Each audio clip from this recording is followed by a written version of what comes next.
So but it's. Let me just say, the point I'm making is Denver's good, Sacramento's good and getting better.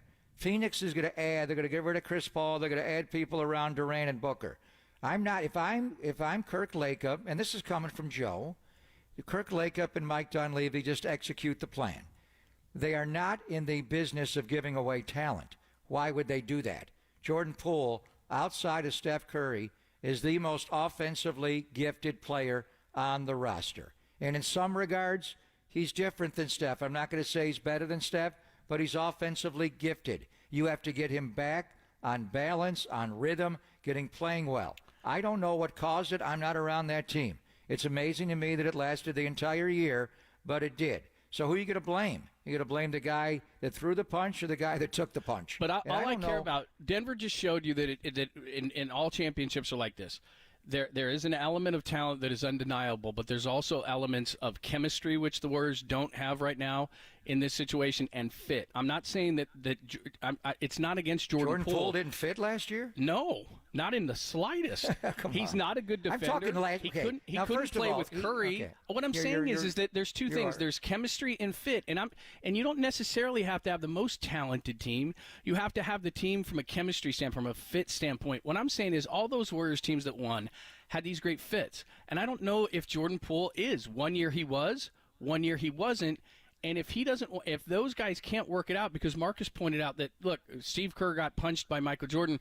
They worked it out. He can be the guy to work it out. Well, if those guys don't want to, they didn't work it out in an entire year. So they're going to work it out now? Yeah, okay. This is professional sports. This is not my kid doesn't get along with your kid, we're going to change schools. This is professional sports. He's starting a 4-year, $123 million contract right now. That if you do put him on the market, and I'm sure they're trying, what they're saying is they're not getting offers back they like. What I'm saying is last year they don't win without Jordan Poole. Agreed. They don't win without Draymond, and they beat all these teams. And these teams are better now. I'm not in the business of giving away my better players, which will be my call. But I don't know if they can afford to keep him financially. You know, what's the payroll going to be? The first domino is going to be Draymond. And what is he going to do? What's going to be his course of action? He's to either stay with the Warriors, whether he opts out or opts in. Is he staying or is he going? However he wants to get there, that's just the roadway that Rich Paul and Clutch Sports will dictate. He could go either direction. He could opt out and ask for a trade, or opt out and leave, opt in and ask for a trade. Many things can happen. So Bob's no longer here. Steve, how long is he going to be here? Is Draymond Green going to be here? And then when they financially get that commitment from Draymond, whatever it is, what's your salary structure with Jordan Poole? Can you afford to trade him as a basketball team? Can you afford to keep him as a business? But I'm not, these two, and they did play fine together this year. Their skill sets overlap. Draymond Green makes Jordan Poole a better player the way he makes Steph Curry a better player on the offensive end. I saw them many times this year just play brilliantly together. Whatever happened in training camp last year, irreparable, you're going to have to deal with it.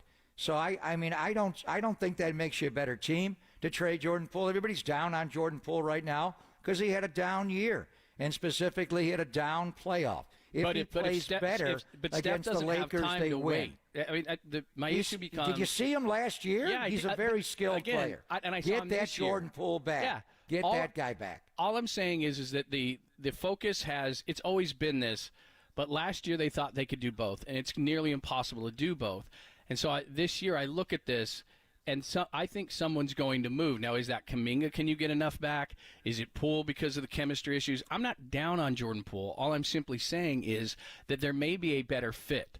You know, Richmond and Weber and Owens, and they try to make these certain moves to make your team chemistry fit. And all I'm simply saying is that from a playable standpoint, I don't want to lose talent like Jordan Poole.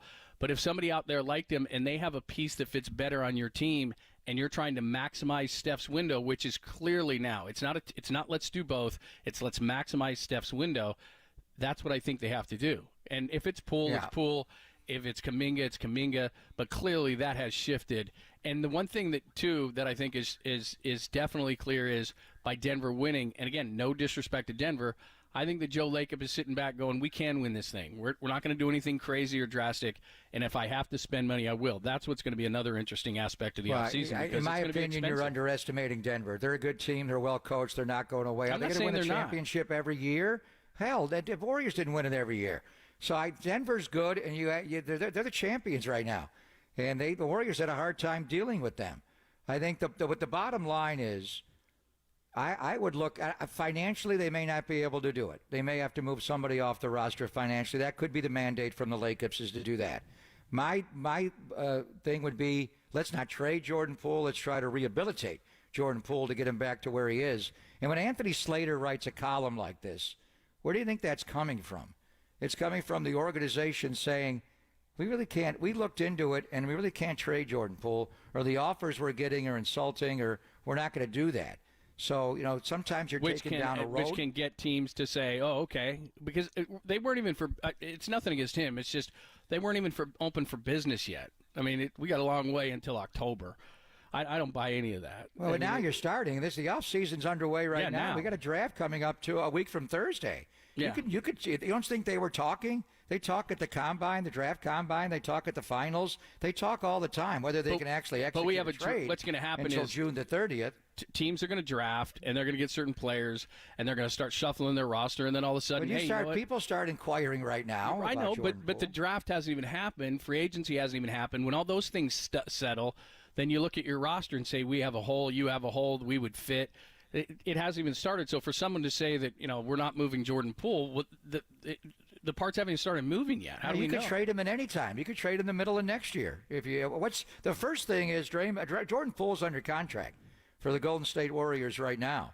Draymond Green has in essence, if he opts out, an expiring contract. The first move is to get Draymond Green to re-sign if you want to do that, and every indication is they want to do that. Then you figure out Jordan Poole after that. All right, we got a ton of Giants to get into as well. Hit us up either on the text line, got that wide open. Plus, of course, you can hit us up on Twitch and YouTube. Just go to KNBR.com or the new KNBR app and check those things out. We'll get into that. Plus, one story that I saved for you. On my week off, and I think you'll get a kick out of this one. It's Papa and Lund on your Tuesday, only here on the Sports Leader.